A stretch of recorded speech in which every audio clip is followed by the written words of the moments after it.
আসসালামু আলাইকুম গাইস, তুমি কেমন আছো? আমি অনেক ভালো আছি। তা 15 আগস্টের ভিডিও আজকে আপডেট দিচ্ছি। এতদিন আপডেট দেওয়ার সময় পাইনি, বাট সাথে সময় পাইনি।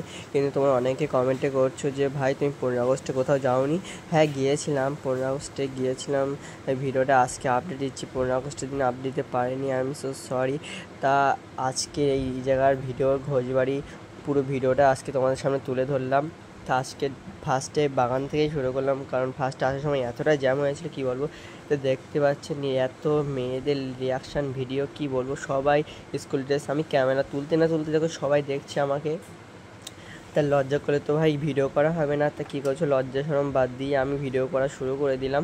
তো এই ঘোষবাড়ি এতটাই বড় যে হেঁটে হেঁটে ঘোরার সময় পেলাম না, তা বাইকে ভিডিওটা করলাম। তা ভিডিওটা কেমন হয়েছে তোমরা কেউ স্কিপ করবে না, ফুলটা দেখবেন।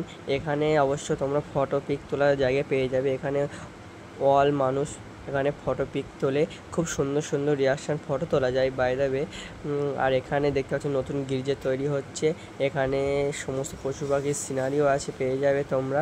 আরও নতুন উন্নত হচ্ছে, আস্তে আস্তে আরও বড় হচ্ছে। মানে ঘোষবাড়ি কাজ চলছে, কিন্তু কবে যে কাজটা পরিপূর্ণ সম্পূর্ণ ঠিক হবে এখনও কেউ বলতে পারলো না। আপডেট হিসেবে আজকে মেঘলাও ভালো ছিল। আর এখানে দেখো একটা কি পচা কাজ করছে। তা আমি এখানে একটু জুম করছিলাম, বাট পাশ থেকে কেউ সিগন্যাল দিচ্ছে, বলছে করো না। তা আমি ক্যামেরা ঘুরিয়ে নিয়েছি।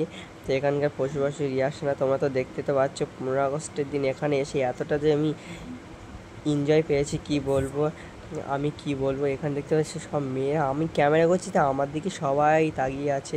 তো এখানকার পরিবেশটা খুব মিষ্টি বলতে পারো।